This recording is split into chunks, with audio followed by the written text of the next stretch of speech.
தசரத சக்கரவர்த்திக்கு 4 திருக்குமாரர்கள் அவதரித்தார்கள்.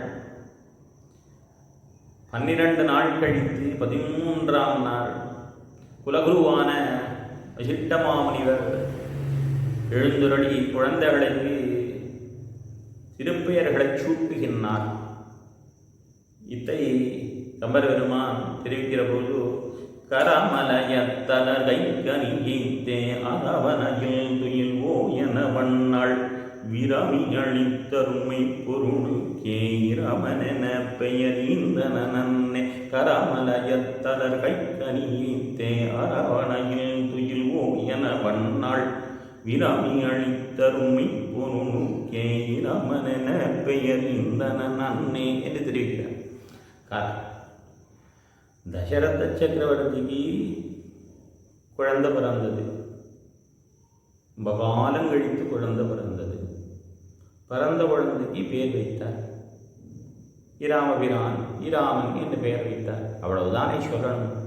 ஆனால் கோசலைக்கு இல்லாட்டி கோசலைக்கு குழந்தை பிறந்தது சொல்லலாம்.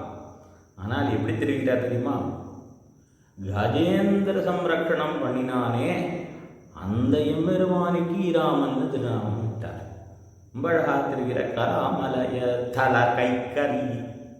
கரா கரா என்றால் முதலை. ஆழ்வாருடைய அருளிச்செய்திகளிலும் நாம் பார்க்கிறோம் அல்லவா? கரா அதன் காலினை கதுவா. கரான என்ன? முழுவலி முதலை பற்ற என்றெல்லாம் பார்க்கிறோம் அல்லவா? முதல வாய்ப்பட்ட களிர். அப்படி முதலையாலே அடக்குண்ட முதலையுடைய வாயிலே ஆப்பட்ட அந்த கரி துதிக்கையுடைய யானை. கைக்கரின்னு அர்த்தம். உடம்பெல்லாம் மூழ்கி போய் அந்த துதிக்க மதம்தான் வெளியே தெரிகின்றது. தடாகத்தில் மூழ்கி போய் மேலே அந்த துதிக்கதான் தெரிகின்றது அந்த யானைக்கு கைக்கரி. கரின்னா யானை களிறு வேழம் என்ற அர்த்தம். இப்படியாக கரா மழைய அந்த முதலையானது கவ்வினவடினாலே தளர்ச்சியை அடைந்த அந்த கரி யானையானது என்ன படித்தான்?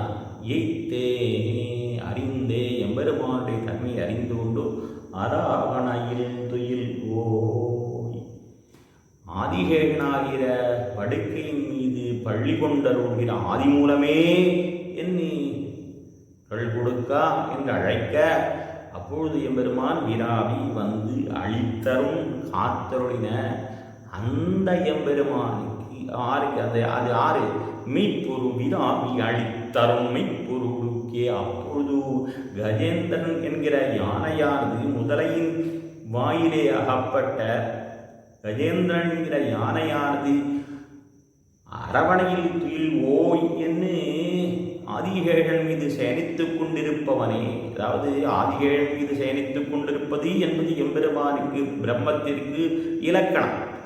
ஆகினாலே சேஷகாயித்வம் என்பது பிரம்மத்திற்கு லட்சணம். ஆகினாலே அராவணையில் துயில் போய் அரவுன்னா பாம்பு. பாம்பாவை படுக்கையாக கொண்டவனே ஆதி மூலமே என்று அழைத்த காலத்திலே எம்பெருமானவன் நாம் வீராமி அழித்தரும் வந்து காத்தருளினான். ஆனால் மெய்ப்பொருளுக்கே உண்மை பொருளான பரம்பொருள் அவனுக்கு இராமன் என பெயர் ஈந்தன். அவனுக்கு இராமன் என்று பெயரை கொடுத்தார் வசிஷ்ட மாமுனிவர்.